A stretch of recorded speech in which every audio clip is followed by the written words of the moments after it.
मैं आप लोगों को महान गणितज्ञ, खगोल ज्ञानी वराह मिहिर के बारे में बताने जा रहा हूं।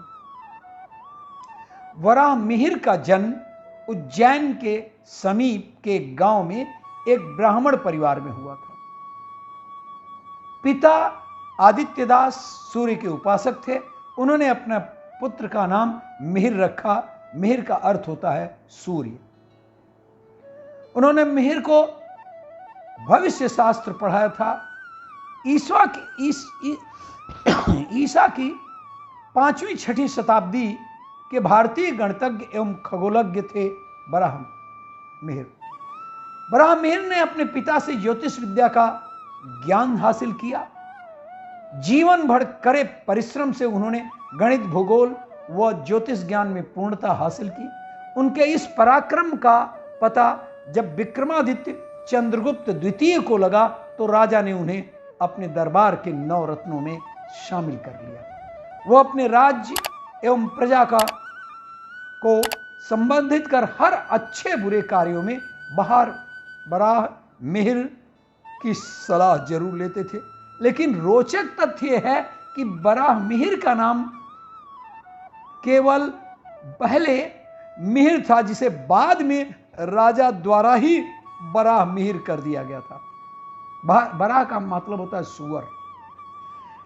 मिहिर से वराह मिहिर के नाम कहे जाने वाले के पीछे एक रोचक कहानी है। यही कहानी वराह मिहिर के जीवन में ज्योतिष ज्ञान को हासिल करने के बाद एक बड़ी परीक्षा में उभर कर आई। राजा विक्रमादित्य के महल में 9 रत्नों में एक रत्न कहलाने वाले वराह मिहिर को राजा द्वारा बेहद सम्मान हासिल था।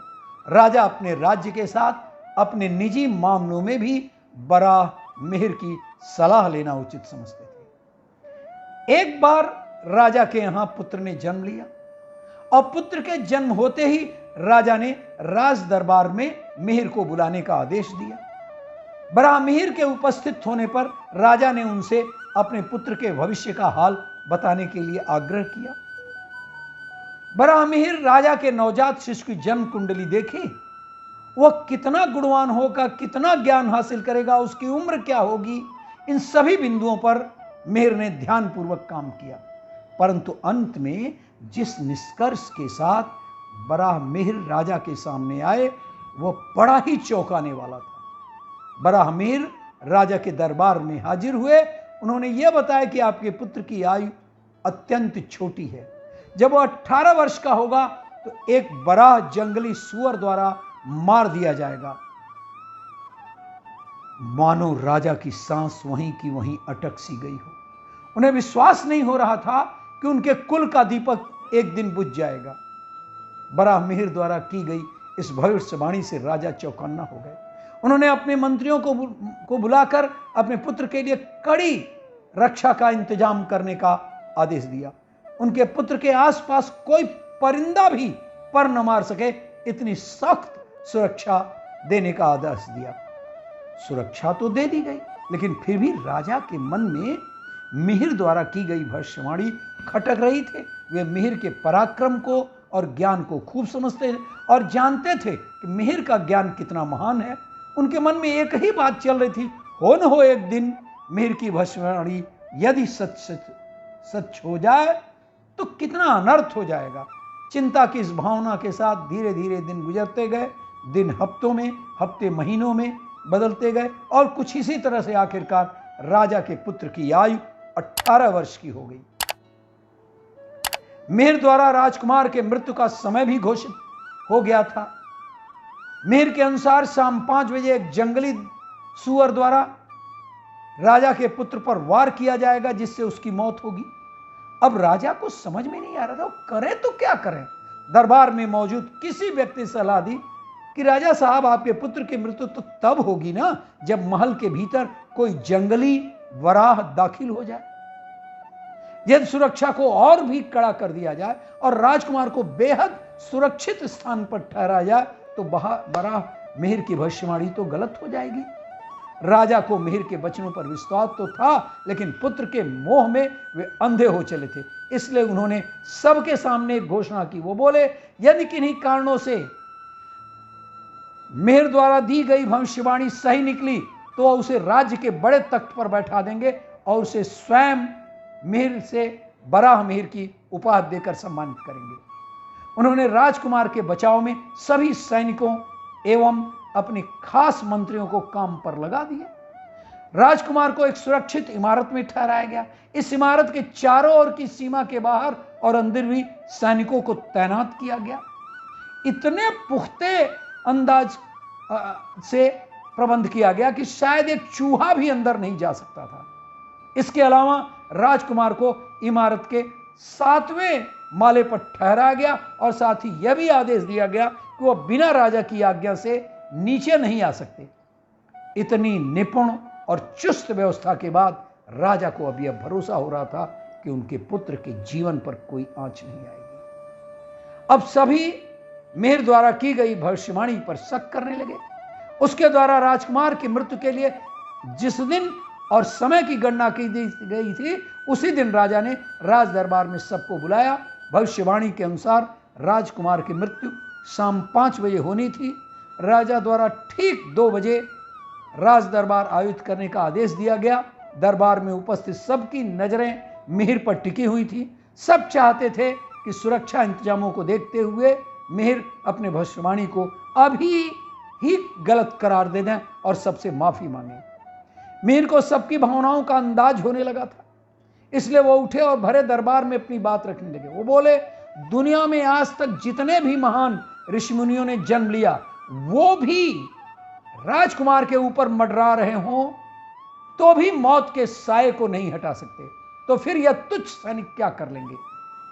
वो आगे बोले, यदि मेरे द्वारा की गई भविष्यवाणी गलत निकली तो मैं भविष्य में कभी भी किसी भी प्रकार की भविष्यवाणी नहीं करूंगा।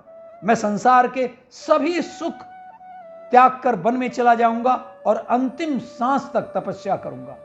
लेकिन मुझे विश्वास है कि मेरी की गई भविष्यवाणी जरूर सच होगी। यह कहकर मिहिर अपने स्थान पर शांति से बैठ गए। उनकी बात का राजा पर गहरा असर हुआ। उसने सभी मंत्रियों को तुरंत ही उस इमारत का जायजा करने को कहा जहां राजकुमार अपने मित्रों के साथ ठहरे हुए थे। हर आधे घंटे के बाद मंत्रियों द्वारा राजा को राजकुमार के सुरक्षित होने की खबर दी जाती थी। इससे राजा को यह विश्वास होने लगा था कि मिहिर की भविष्यवाणी गलत साबित होगी।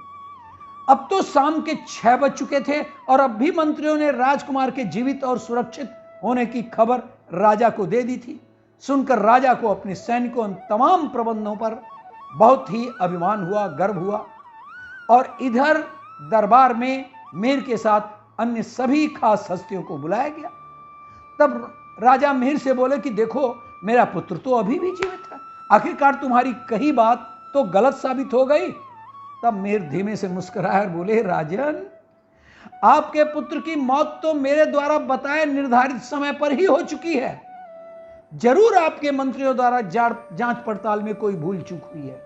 यह सुनते ही राजा क्रोधित हो गए। बोले, ऐसा नहीं हो सकता, मुझे अपने पुत्र के जीवित होने की पूरी खबर दी गई है और तुम कहते हो मर गया। मैं नहीं मानता। इस पर मिहिर ने जवाब दिया, राजन, यदि आपको मेरी बात पर विश्वास नहीं हो रहा है तो आप उस इमारत में जाकर के खुद देख लीजिए। आपका पुत्र आपको खून में लथपथ और मृत मिलेगा। इतना सुनते ही राजा के शरीर में मानो कपकपी सी दौड़ गई। वे व्यवस्था में मौजूद मंत्रियों और बराह मिहिर के साथ अपने पुत्र को देखने चले गए। बीच रास्ते में जाते हुए प्रत्येक सैनिक से जब राजकुमार के बारे में पूछा गया, सभी ने कहा वो ठीक है हुजूर, और 7वीं इमारत पर अपने मित्रों के साथ बैठे हुए हैं। लेकिन पिता का मन फिर भी पुत्र को अपनी आंखों से देखना चाहता। राजा आगे बढ़े, उस स्थान पर पहुंचे जहां राजकुमार और उसके मित्र ताश खेलते थे, लेकिन वहां राजकुमार नहीं थे। किसी एक मित्र ने बताया कि राजकुमार कुछ परेशान सा अनुभव कर रहे थे, इसलिए वह इमारत के छज्जे पर ठंडी हवा का आनंद लेने गए थे, लेकिन काफी देर बाद भी अभी लौटे नहीं हैं। यह सुनकर के राजा फटाफट छज्जे की ओर भागे। वहां पहुंचकर उन्होंने जो देखा वो चौंकाने वाला था। राजकुमार खून से लथपथ एक शयन पर गिरे पड़े थे और उनके प्राण लेने वाला कोई और नहीं बल्कि महल का ही राजसी चिन्ह दर्शाता एक डंडा था जिस पर एक जंगली बराह बना हुआ था। आखिरकार बराह मिहिर की भविष्यवाणी सच हुई। फिर चाहे वह एक जीवित बराह था या नकली, अंत में राजकुमार की मृत्यु एक बराह के वार से ही हुई।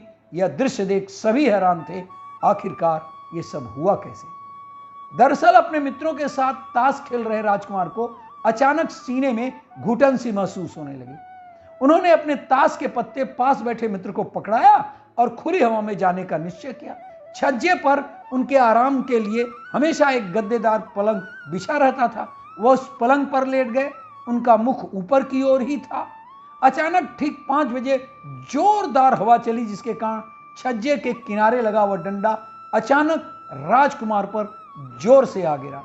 उस डंडे पर लगे नकली वराह ने राजकुमार के सीने, पेट और सिर पर प्रहार किया। ने चोट लग गया। राजकुमार पल भर में खून से लथपथ हो गए और मौके पर ही अपने प्राण त्याग दिए।